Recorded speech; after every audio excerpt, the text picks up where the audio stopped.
Итоги работы аппарата уполномоченного по правам человека в республике за 2020 год представил на встрече с Махмудом Али Калиматовым омбудсмен Ибрагим Течоев. В минувшем году на рассмотрение поступило 1114 обращений, в 2019 – 1162. По сравнению с 2019 годом письменных и устных заявлений стало меньше на 12%. При этом увеличилась доля обращений, поступивших на телефон горячей линии, и тех, которые были решены в устном порядке. По 163 жалобам оказана письменная юридическая помощь. Остальным заявителям предоставлены документы нормативно-правового характера. Оказана помощь в составлении исковых заявлений. Большинство обращений поступило от жителей Назрани. Среди муниципальных районов по числу обращений лидирует Назрановский район.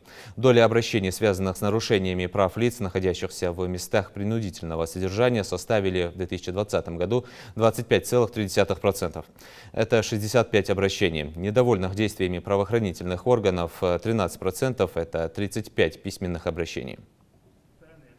У нас 1114. 114 процентом отношения. 256. 250. Из них Восстановили мы права по 78 жалобам. Это 30%. 30%. 30%. Ну, 30,4%. Вот. И в основном обращение защиты прав человека, вот к вам обращается, какие вопросы в основном? Если брать там социальные вопросы, значит, еще какие-то...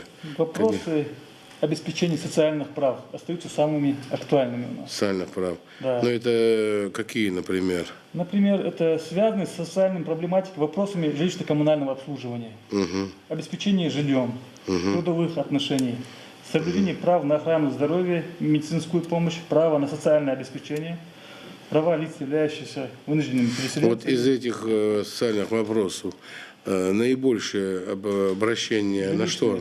Жилищные? Земля. По категориям, чтобы рассматривали. Вот у нас более 400 там, вдов, милиционеров, вдов, ФСБ, прокуратуры, полномочия по правам человека. Вот их права нарушаются, какие получают ли они пособия все.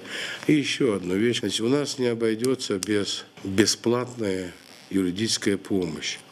Значит, если бы с адвокатской палатой, например, там 2 раза в месяц, в основном там в городах, Сунжа, там, Назрань, Малгобек, Магаз. Если бы они прием проводили бы для составления обращений, заявлений, я боюсь, что у нас некоторые большие семьи не все получают пособие.